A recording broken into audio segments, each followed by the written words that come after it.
Can we try the limoncello next? Would that be? You can. Yeah. Because yes, I noted you said that I wanted a distillery that could be credible, and you mentioned the gin, and then you said other things, and I felt like, okay, see, here's somebody who is not content to have just, you've made a gin, great, and now rather than, because if we look at some distilleries who might have a range of, say, 3 or 4 gins, for you to create one, you've created this other one here that's still quite new, and then immediately to pivot away from gin to something else. What was the thinking behind the limoncello? There was no thinking. That's the right answer. It merely illustrates my inability to stay on task. I came home from a trip we had overseas, and we'd been in Athens and other places like that. We tried some magnificent limoncellos. So how would you make that? Well, it's not hard. I kind of knew that, but the challenge with the limoncello is how to sweeten it. Because most limoncellos you buy are very sweet. And I didn't want to have to say on the label sugar. Right. So the challenge was to flavour it with honey. And the challenge there is that honey doesn't quite have the same sugar strength or whatever as white sugar. But it also always leaves something of a residue. Yes. And that is, I've learned from my beekeeper friend, that is to do with the protein in the honey. And he said, you'll never get rid of it. You can decant it off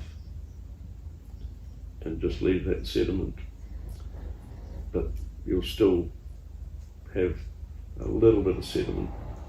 But he said to me, my view of it is that's why the people who make limoncello always have a label that goes right to the bottom of the bottle, because any sediment doesn't look great on the shelf. No, no, it doesn't.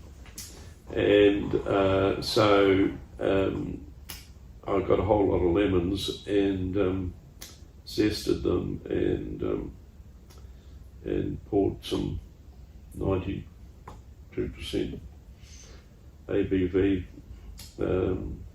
distillate on top of that, and it went yellow pretty quickly as it sucked the oil out, and then I left it sitting around for about 6 months. And then I started to think about sweetening, and I don't know that I've been all that successful.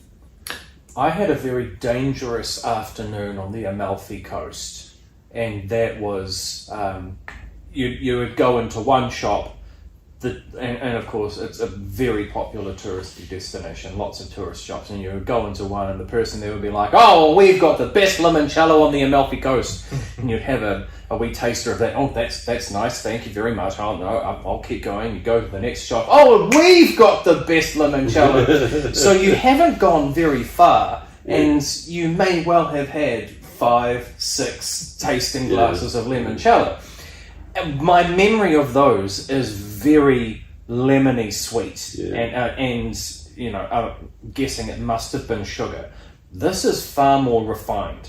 If you hadn't told me there was honey in it, I would have picked it out for sure. But it's not that bright kind of puckery lemon sweetness at all. This is more like a hot toddy kind of. You've got your lemon, you've got a wee bit of alcohol and honey in there.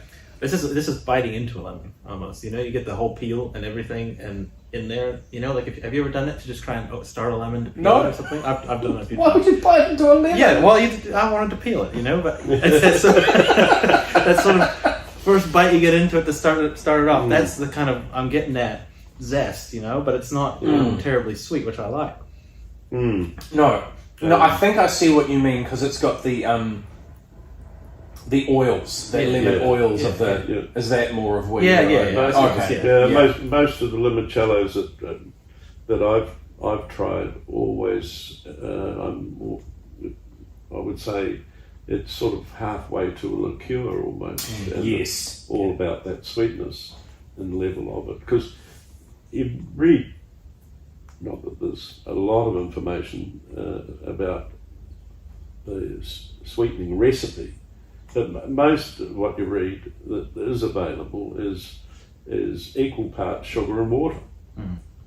So it's going to be syrupy, isn't it? I think that honey is quite good on that. It's not too much. I think It's maybe not syrupy. No.